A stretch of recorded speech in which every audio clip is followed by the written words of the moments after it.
I'll start with you, Nasir Malik साहब. Thank you so much for joining us. आपको लगा है कि हुकूमत ने बहुत ज़्यादा रिएक्ट किया इन खबरों पर? देखिए, मैं समझता हूँ कि मसला ये नहीं है रिएक्ट करने का. मसला इस वक्त ये है कि पाकिस्तान तहरीक इंसाफ की जो बातचीत का एक मरहला है कि वो बातचीत शुरू कर सकती है या मुज़ाकरात कर सकती है एस्टेब्लिशमेंट के साथ.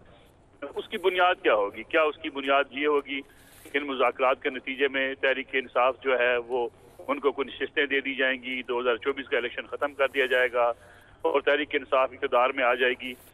अब पीटीआई के पास देने के लिए क्या बचेगा? पीटीआई इन मुज़ाकरात के नतीजे में ये कहेगी कि हम आराम से बैठ जाएंगे, हम सियासत करेंगे, पार्लियामेंट के अंदर सड़कों पर सियासत नहीं होगी, एहतजाज की सियासत नहीं होगी और पार्लिमानी निज़ाम जैसा भी है इसकी मजबूती के लिए वो किरदार अदा करेंगे.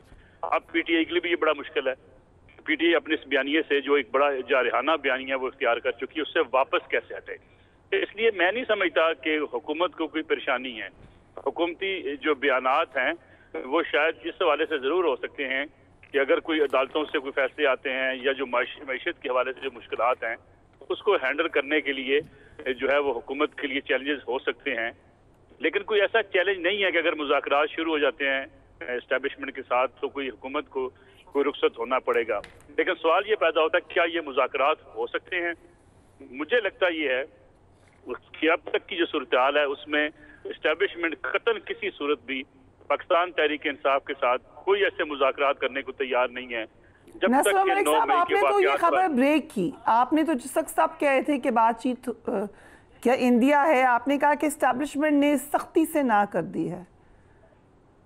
देखिए, एस्टेब्लिशमेंट क्या ये बड़ी पुख्ता सोच पाई जाती है कि 9 मई के वाक़यात हों या उसके बाद इक़्तिदार से निकलने के बाद जो तहरीक इंसाफ ने जो रियासती इदारों को, फौज को, आर्मी चीफ को जो मुतनाज़ करने की कोशिशें की हैं उसमें वो पीटीआई को जिम्मेदार समझते हैं और वे समझते हैं कि अगर 9 मई के हवाले से अगर तहरीक इंसाफ के चेयरमैन आम माफ़ी नहीं मांगते, पब्लिक के सामने माफ़ी नहीं मांगते तो इस पर हम कोई बातचीत सुनने को तैयार ही नहीं है. उसकी वजह यह है कि अगर उस वाक़े का, उन वाक़यात को जो उस रोज़ हुए बदकिस्मती से उस पे अगर मलिक साहब, let me quickly remind you कि 9 मई पे तो बयान आ गया था, एक किस्म का सॉफ्टनिंग हुई लगी है पीटीआई के स्टांस में. कम से कम एक बयान की हद तक ये बात कही गई कि हमने एहतजाज का कहा था लेकिन कहा था पुरअमन एहतजाज करें. This was sort of a development. देखें, ये उस वक्त कहने के बाद की बातें हैं जब ये कह दिया गया था आईजी पंजाब मुलव्वस हैं, वज़ीर दाखिला जो इस वक्त के हैं उनके ऊपर इल्ज़ाम लगाया गया. पीएमएलएन को कहा गया ये लंदन प्लान बना था और लंदन प्लान के नतीजे में सारा कुछ हुआ 9 मई का. इतना कुछ करने के बाद मैं नहीं समझता कि इस किस्म के एक बयान के बाद कोई बर्फ पिघल सकती है. दूसरा, आपको याद होगा जब अब जीएचक्यू के बाहर आ रहे थी तहरीक इंसाफ, उस वक्त क्या था? उस वक्त ये कहा जा रहा था कि हम आर्मी चीफ की तैनाती नहीं होने देंगे. इमरान खान साहब के बयानात हैं. तो मैं समझता हूँ कि ये चीजें इतनी जल्दी से बर्फ पिघलने वाली नहीं है और ये मामलात इतनी जल्दी सेटल नहीं हो सकते जब तक कि तहरीक इंसाफ इस बात को मान ले कि हमसे गलती हुई थी और आगे बढ़ने से पहले ये तय करे कि आज के बाद ट्रोलिंग नहीं होगी, आज के बाद बयानबाजी नहीं होगी और आज के बाद फौज को टारगेट नहीं किया जाएगा. तो फिर शायद कहीं कोई ऐसा इम्कान मौजूद हो सकता है. आज के दिन तक तो ऐसे हालात नजर नहीं आते और खतर के ऊपर वीडियोस नहीं बनाई जाएंगी. Thank you for your very very detailed analysis. हमारे साथ रहिएगा मलिक साहब. मेहरबानी Qureshi sahiba, thank you so much for being on the programme.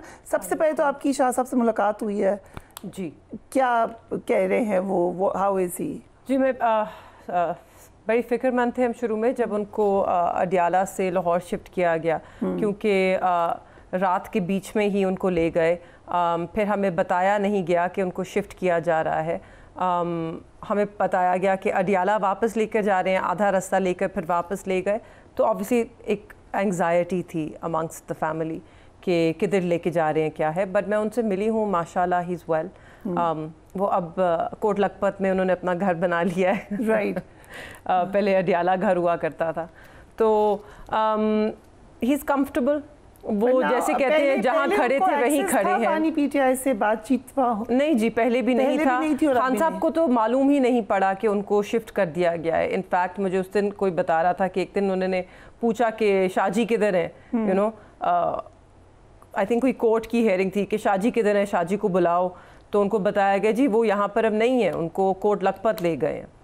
تو وہ جب کورٹ میں کو عدالت لگتی تھی 9 مئی کی، جس کے اندر وہ دونوں ہیں ملاقات ہو جاتی تھی، تو تب ملاقات ہوتی تھی، تب گفتگو ہوتی تھی. اس کے علاوہ کوئی ایکسیس نہیں تھا. دونوں نظر بند ہیں، دونوں سالٹری کنفائنمنٹ میں ہیں، جیل میں کوئی ان کا رابطہ نہیں تھا ایک دوسرے سے. اور شاہ صاحب کتنے ویل انفارمڈ آپ کو لگے؟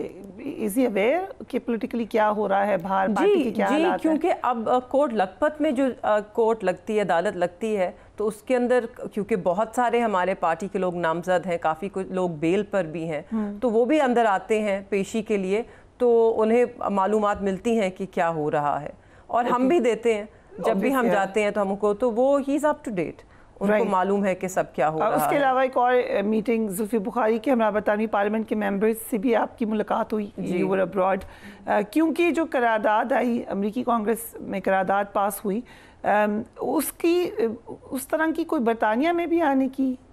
جی دیکھیے، وہ ان کو تشویش تھی. اب لوگ کہہ رہے ہیں کہ آپ کیوں گئے، آپ ان سے کیا لینا چاہتے ہیں، آپ ریاست کے خلاف سازش اس کو نام دیا گیا نا، کہ جو میں نے برطانیہ میں یا زلفی بخاری صاحب نے برطانوی پارلیمنٹ میں جا کر گفتگو کی، وہ کسی طرح سے اس کو ایک ملکی سازش کے زمرے میں لانا چاہ رہے ہیں.